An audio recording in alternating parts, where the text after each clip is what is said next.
Feita essa pequena introdução, falando de como que se surgiu a pesquisa, que eu retomei a partir de 2014 para poder publicar finalmente o livro, evidentemente de forma revisada, melhorada, é importante se questionar, em primeiro lugar, por que foi o porquê da pesquisa, que era o objetivo de descobrir como que foi criado esse núcleo urbano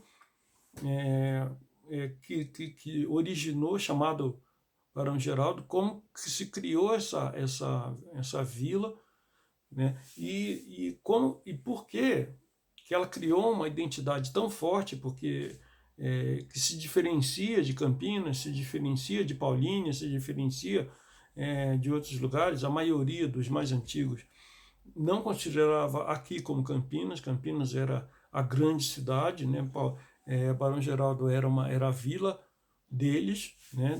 Deles, onde eles viviam, onde construída por eles, né? Onde viviam os pais, quer dizer, onde tinha a identidade local, né? Quem nascia aqui, eles aos poucos, a partir da criação do distrito, até a partir dos anos 60, basicamente, eles começaram a dizer que eram baronenses, né?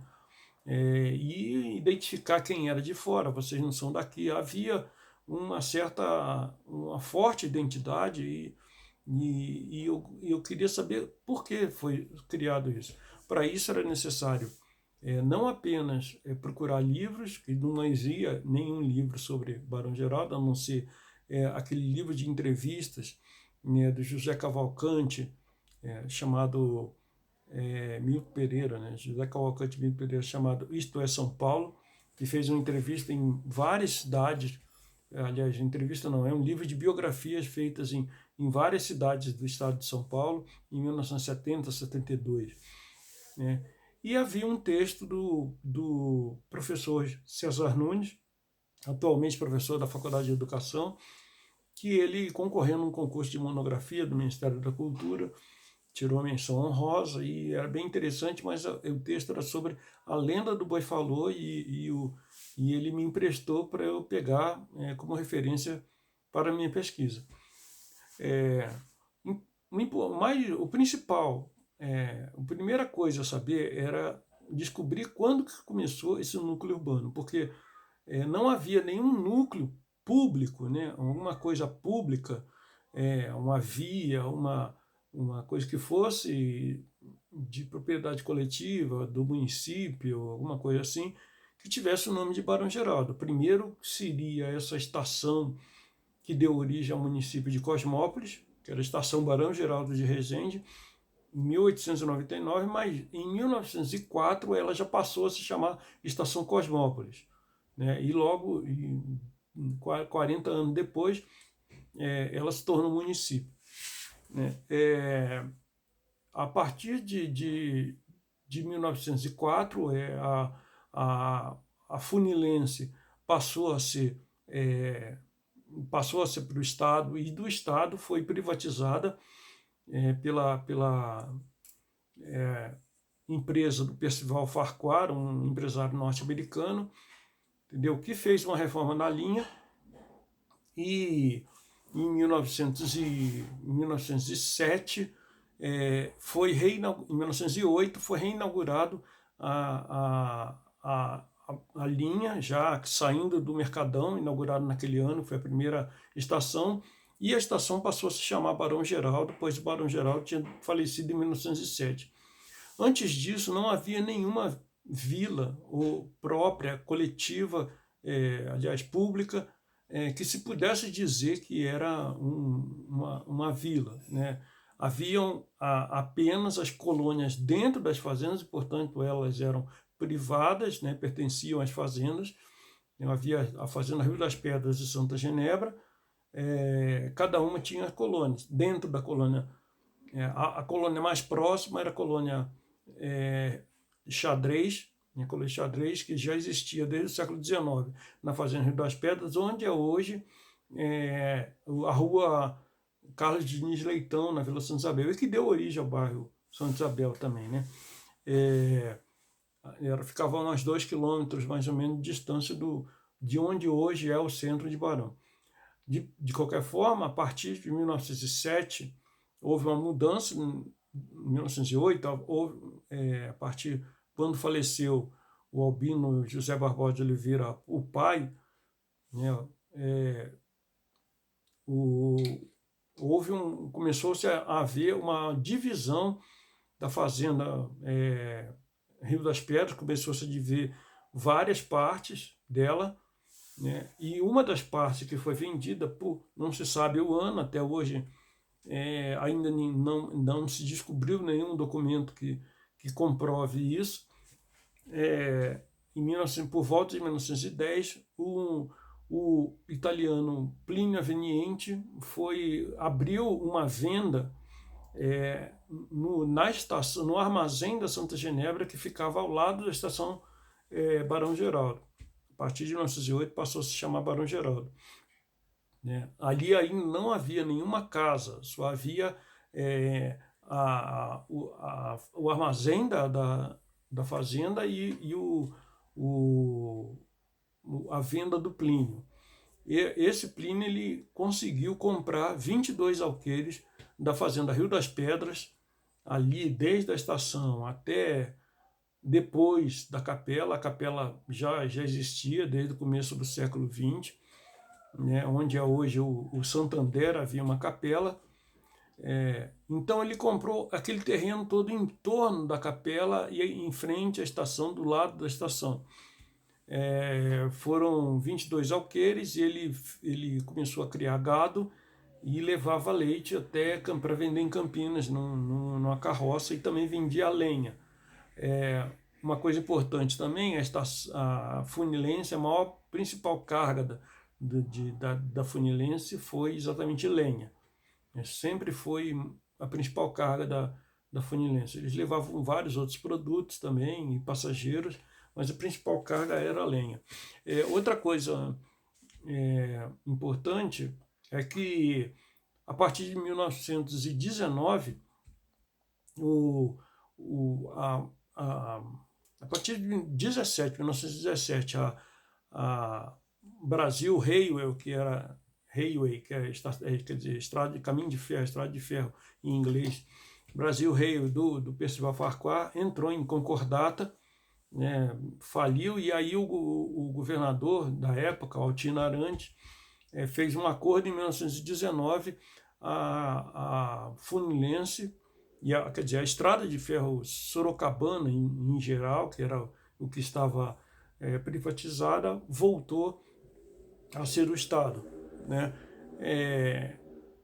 Provavelmente por causa disso, o Plínio desistiu da venda, não da venda ele continuou, mas da fazer a leiteria, né, de coisa, e resolveu lotear para vários italianos que estavam precisando de terra. As terras estavam um pouco razoavelmente baratas, mas ele visualizou aí um meio de sobreviver, e que os mais antigos, por mim entrevistado, dizia que o Plínio preferia viver de renda ou de juros, né, porque ele recebia assim, essas terras que foram compradas pelos primeiros, né, o Luiz Vicentim, o Modesto Fernandes, o Francisco de Barros, Chiquito de Barros, o Gibrael Mocarzel, né, e o Manecão, Manuel Antunes Filho, Manuel Antunes Novo, desculpa, José Martins Filho foi depois, foi a partir de 1930, Agostinho Pádua também. Os primeiros que compraram foi o Domingos Bonato, também comprou onde é hoje a lagoa do Recanto Iara, do Burato, né? João Burato também era da colônia Xadrez, né? E eles é que começaram, que compraram essas primeiras, cada um 5 a 7 alqueires, né? O Manecão comprou 5 alqueires, depois ele comprou mais 7, depois ele comprou da Rio das Pedras mesmo, do outro lado da Estrada da Ródia. Eles compraram a partir dos anos 20. Né? O registro que se tem o primeiro do Chiquito, que trabalhou para o Plínio como carregador para o Plínio Aveniente.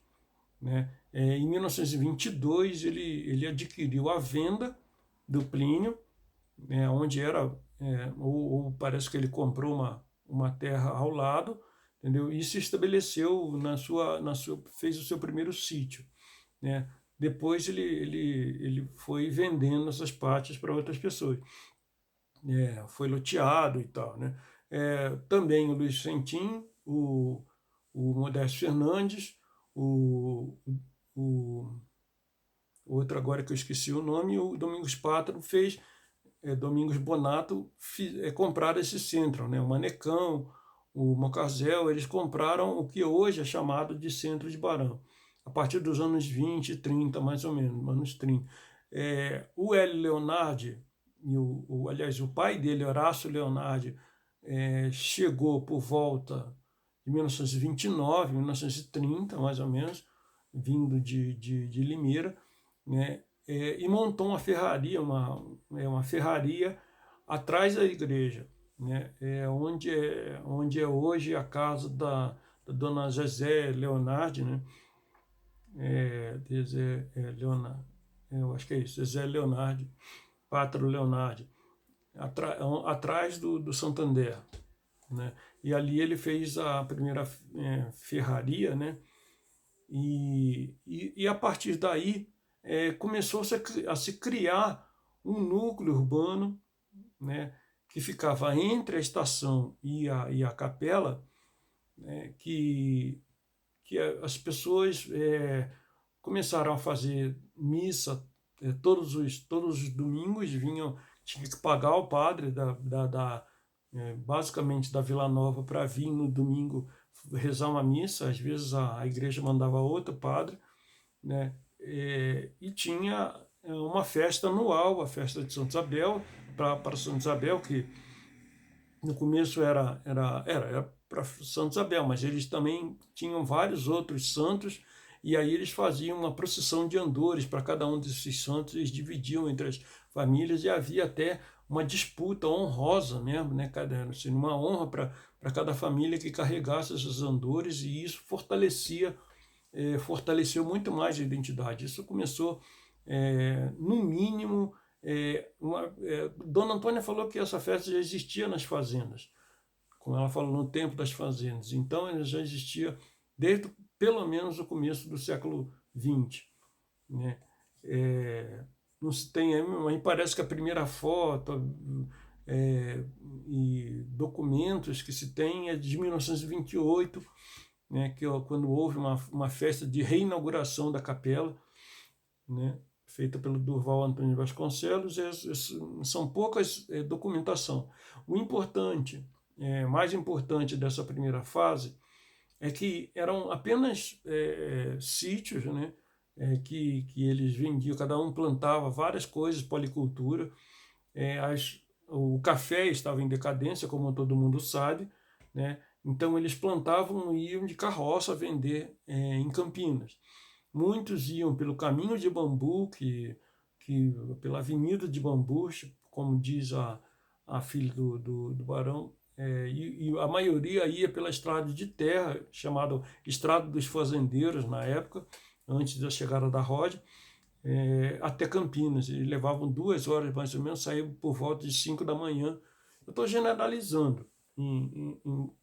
Essa era basicamente a vida e o trem que passava, e havia todo domingo, havia um costume local, como eles falavam, de ir ver o trem, né, ver o trem passar.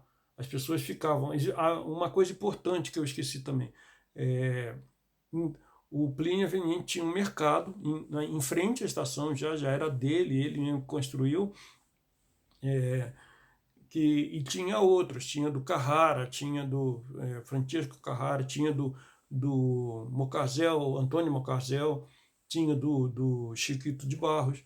São várias vendas que começaram ali, e do lado da casa do Plínio, né, tinha um primeiro campo de futebol, que provavelmente existia desde antes, 1910, 1918, porque o que eu compreendo é que esse local entre a estação, a capela, que tinha a Santa Isabel, e as vendas e as casas ali, isso criou um espaço público, né? Criou um espaço urbano que além de ser público, ou seja, foi público porque foi comprado pelo plenipotendiente e depois loteado. E aí para fazer o loteamento de chácaras, e tinha a estrada também, né? A estrada de ferro e a estrada de rodagem de terra, isso acabou virando, se tornando público, um local de passagem, né? Mas a questão mais importante é que o, o, o local era também um local de lazer. Havia esse campo de futebol do lado da venda do Plínio, né? Que ficava ao lado da estrada dos fazendeiros, atual estrada Albino José Barbosa de Oliveira, né? Quase praticamente em frente à estação de trem, né? Aos domingos, além dos jogos, além de jogo de bocha, corrida de cavalo, que tinha, né, em uma área próxima ali também da estação, havia também esse costume, depois da missa, né, a missa era no domingo de manhã, depois as moças e os rapazes ficavam ali fazendo footing, né, se conhecendo e tal, um momento de troca de lazer, de futebol e várias coisas antes de almoço e até depois do almoço, eles falavam para as pessoas, nós vamos ver o trem passar, né? De fato, o trem passava ali, eles tinham essa desculpa para criar esse costume. Uma coisa importante também, a partir de 1930, o Hélio Leonardi e o Francisco Carrara, o Benedito,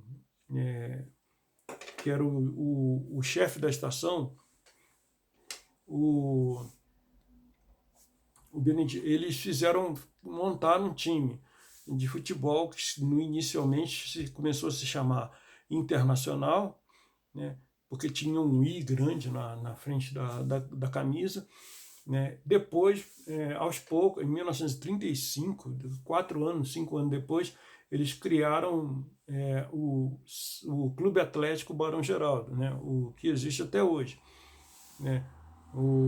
E o primeiro presidente foi justamente o chefe da estação,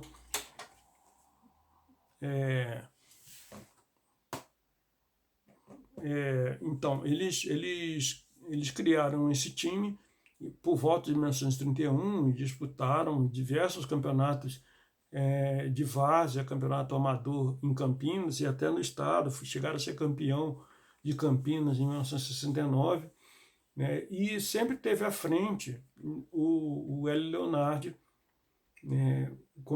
que também foi subprefeito de Barão, foi juiz de paz.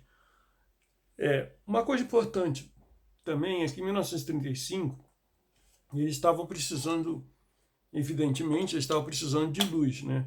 E o Hélio Leonardi ficou sabendo que podia conseguir uma puxada dessa luz lá da fazenda Paudalho, né? Que é onde basicamente por volta onde é hoje a fazenda Argentina, mais ou menos.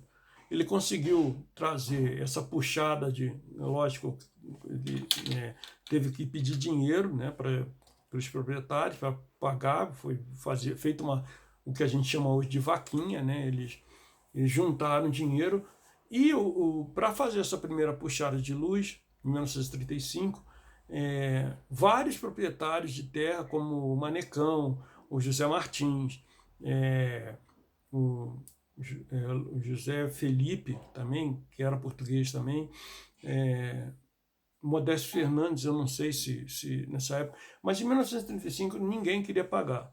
Eles queriam trazer uma luz que viria até a capela, eles iam ligar ali na capela e dali da capela eles iriam fazer, cada proprietário fazia uma puxada para os seus empreendimentos, né, era ali que ficava a ferraria, né, do pai dele, do seu Horácio, e eles precisavam de luz para poder trabalhar com ferro, né?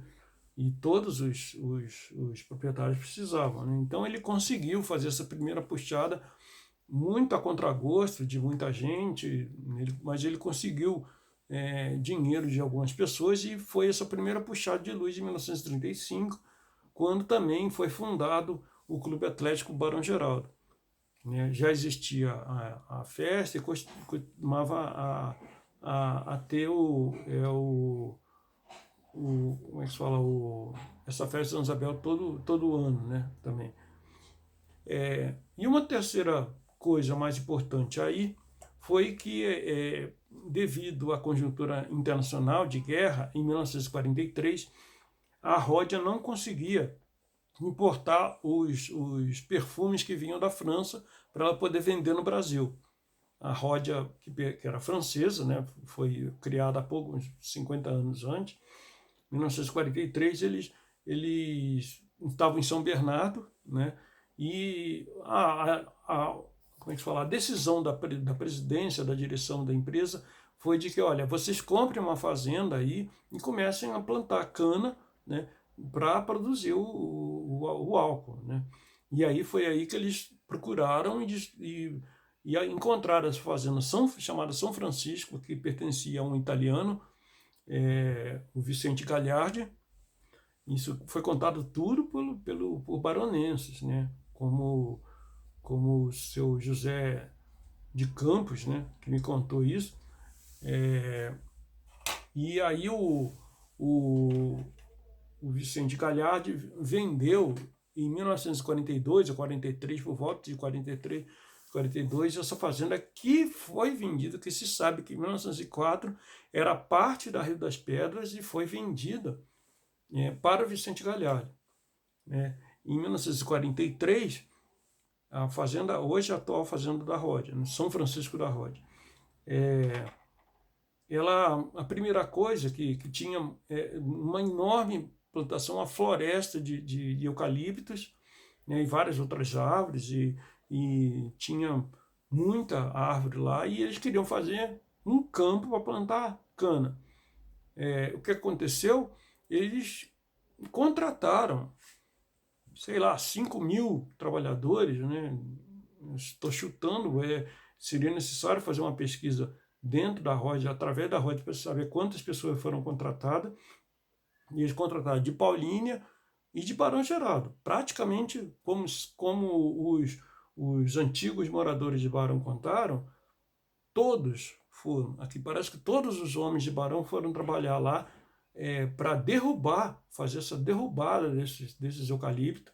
E eles davam essa madeira para quem derrubasse, né? Além do que eles pagavam, eles davam essa madeira, ou seja, eles poderiam vender como lenha, e precisava muito dessa lenha em Campinas. Ninguém tinha gás de cozinha, era tudo feito, toda a cozinha era feita a lenha, além de todo o comércio local de Campinas, né? Precisava de lenha, né? Então eles foram para lá para o que eles chamavam para destocar a fazenda, quer dizer, além de tirar as árvores, que foi uma primeira etapa, derrubar as árvores, tinha que tirar a base delas da terra, né? Que aí ia tirando isso, ia ficar fofa, né? Para eles poder plantar a cana. Então isso levou uns 4 anos e trouxe muita gente de fora, além de dar emprego para muita gente, para muitos homens, né? Basicamente eram homens de Paulínia e de Barão Geraldo. Eles trouxeram muita gente nova. Com essa questão, a partir de 1943, 44,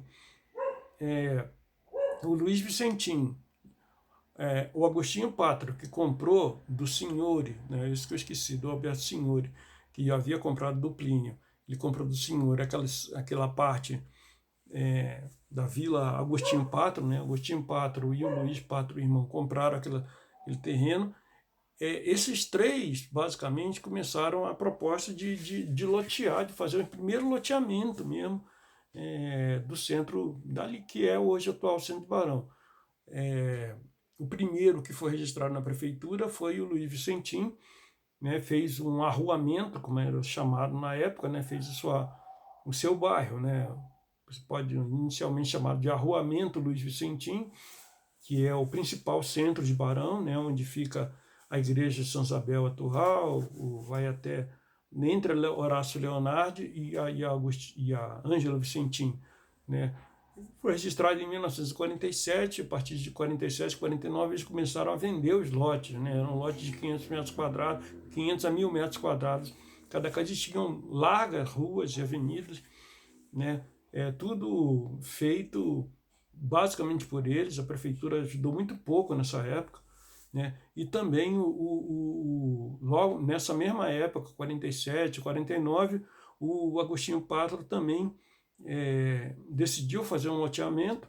Quando ele estava fazendo loteamento, a prefeitura propôs para ele, ela decidiu, ela queria fazer uma retificação da Avenida Santa Isabel. Ela começava onde é hoje o Santander, a igreja ali, e ia até a Lagoa, que é hoje a área verde do Burato, né? Ali, que era a casa do Domingos Bonato. Onde é o Resende, ali entrava Santa Isabel, a única estrada que tinha para Paulínia, né? Entrava ali e fazia o que é hoje a Rua José...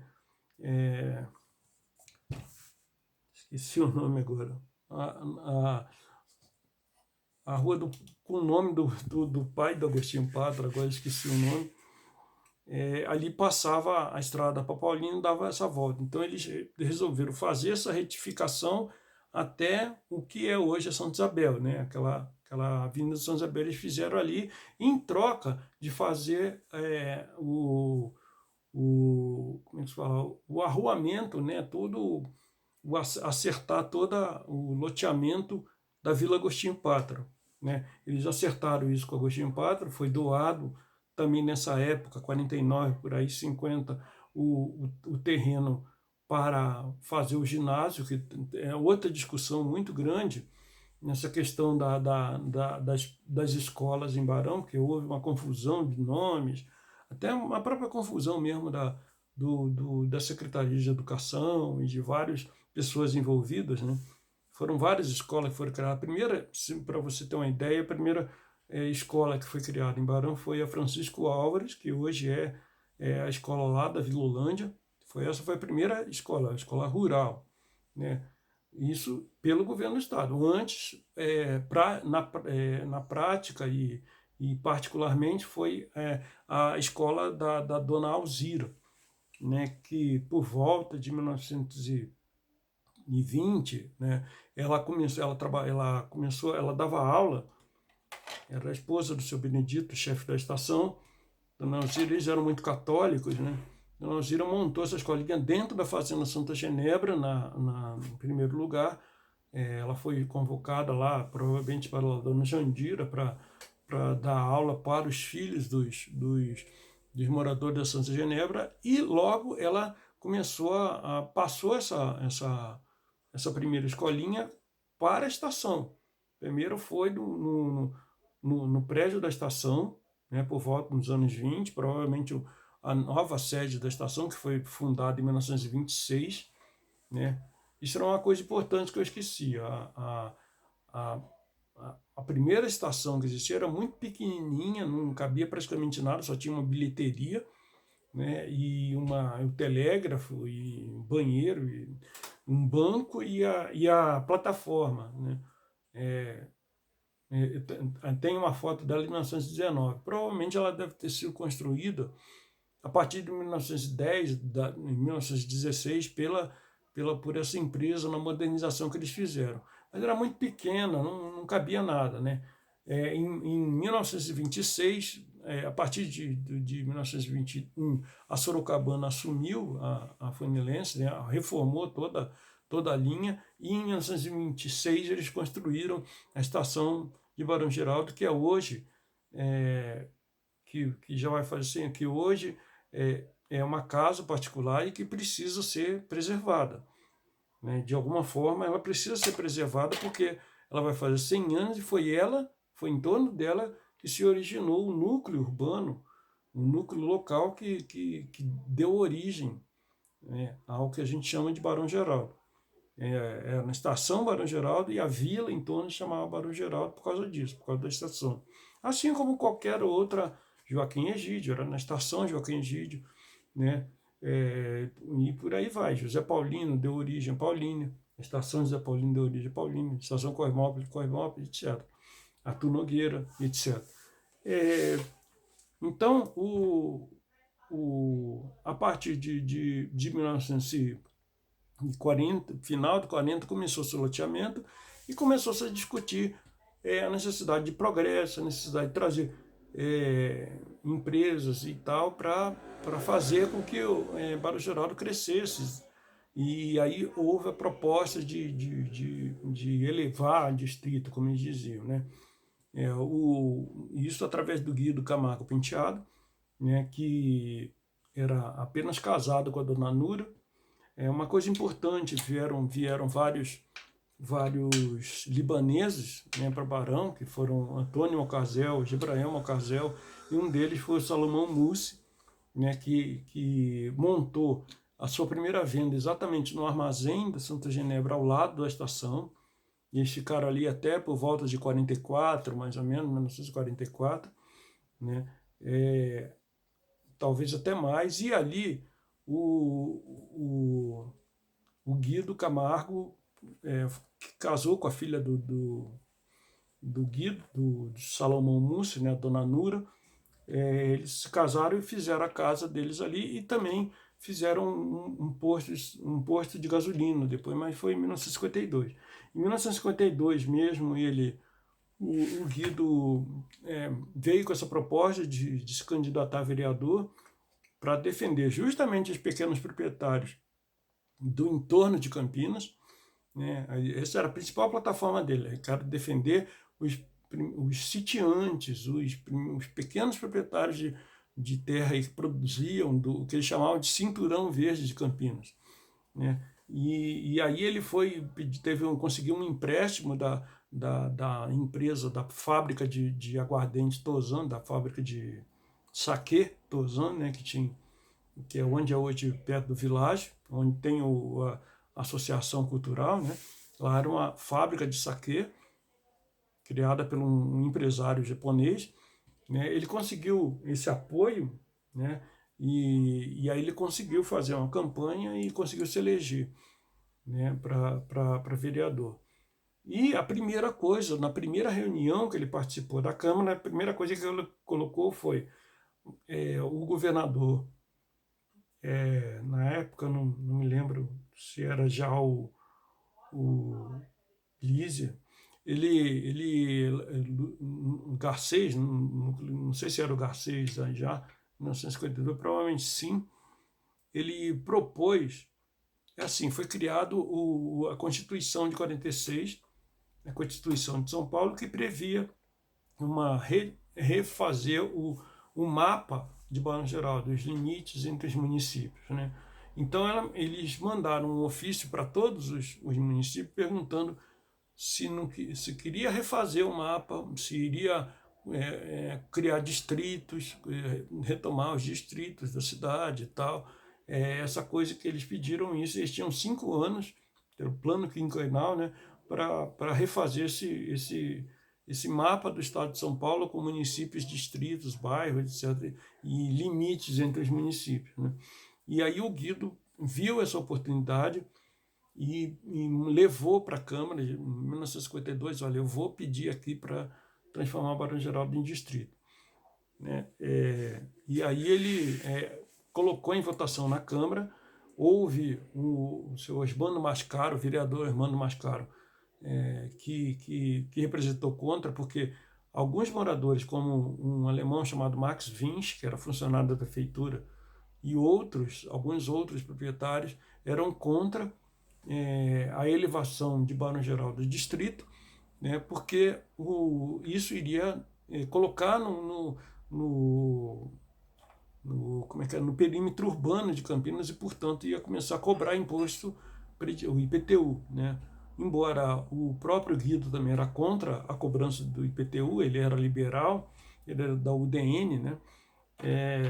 Ele também era contra a cobrança de IPTU, principalmente de pequenos proprietários rurais, né? Ele falava, não, é importante você elevar distrito e e haver mesmo a captação de imposto, porque aí você pode cobrar a melhoria, pode trazer a luz urbana, pode trazer asfaltamento, estrada, telefone e várias outras coisas da monetização ia trazer. E era essa questão, essa disputa que houve na Câmara de Campinas, defendendo. Porque assim, a Câmara não decidia isso, era a Assembleia Legislativa do Estado. Mas a Câmara é que podia pedir, concordar, entendeu? Para que Barão Geraldo fosse distrito à Assembleia Legislativa. E foi isso que o Guido propôs na Câmara, pedindo o apoio dos vereadores. Entendeu? Foi, mesmo com o pedido do Hermano Mascaro contra, né, a grande maioria, praticamente todos os vereadores concordaram em que Barão Geraldo se elevasse a distrito, né, e isso foi mandado para a Assembleia aprovou em 1953, por volta de outubro de 1953 foi aprovado. Né, mas aí foi marcado o fim desse processo de entrega, porque foram criados vários distritos e vários municípios. Né, no dia 30 de dezembro, foi marcado no dia 30 de dezembro de 1953. Né, o governador Lucas Nogueira Garcês iria entregar os títulos de distrito para cada representante de associação de cada distrito e também a elevação ao município. Nessa época, nessa dia, foi criado o município de Sumaré, por exemplo. Né? Parece que o de Valinhos, se não me engano, foi criado em 1950, no dia 30 de dezembro de 53, e muitos outros, provavelmente centenas de distritos do estado de São Paulo e municípios foram criados nesse dia 30 de dezembro de 1953. E aí foi uma delegação de Barão Geraldo, de proprietários, de ônibus alugado, né, pelo Guido e várias outras pessoas, que levou essas pessoas até a Assembleia para ver o Hélio Leonardo foi designado como um dos assinantes que pediram, foi designado como o que iria receber esse título. Né? Então foi uma noite muito bonita e inesquecível para todos eles, quando houve essa entrega do título de Distrito de Barão. Só que quando eles voltaram, né, o posto de gasolina do Guido, chamado Guido Che, em 1952, ele estava parcialmente destruído, houve um ataque de pedras, né, pedrada, quebraram muito vidro, muita janela, muitas bombas foram atingidas pelas pedras aqui, aí onde ao lado do posto, ao lado do terminal, era ali que era o posto, né? Então foi uma coisa, o Guido, tá certo, foi uma decepção para eles, né? Mas o Guido não respondeu, não revidou, ele continuou como vereador até 1954, entendeu? Porém, por vários outros motivos, ele não conseguiu se reeleger, né? Mas o mais importante é que a partir de 1953 houve também foi boa a elevação de distrito nesse sentido, no sentido de trazer muitas empresas, muita gente começou a vender todos os terrenos, começou a fazer a urbanização local, né, iluminação, né, que também foi o Hélio Leonardo, a partir de 1949, ele conseguiu um plano da CPFL para iluminar, foi a primeira iluminação de Barão Geraldo, a primeira iluminação pública, foi paga pelos moradores também, mas aí dessa vez houve concordância, houve um plano muito bem feito em 1949, então foi a partir desses anos, entendeu, que eles avaliaram que realmente valeu a pena Barão Geraldo se tornar distrito pelo fato de eles crescerem economicamente, de ter trazido o que eles chamavam de progresso, né? E que o progresso ninguém podia parar e tal, e eles foram atrás de várias indústrias, várias empresas que vieram a partir de 1950.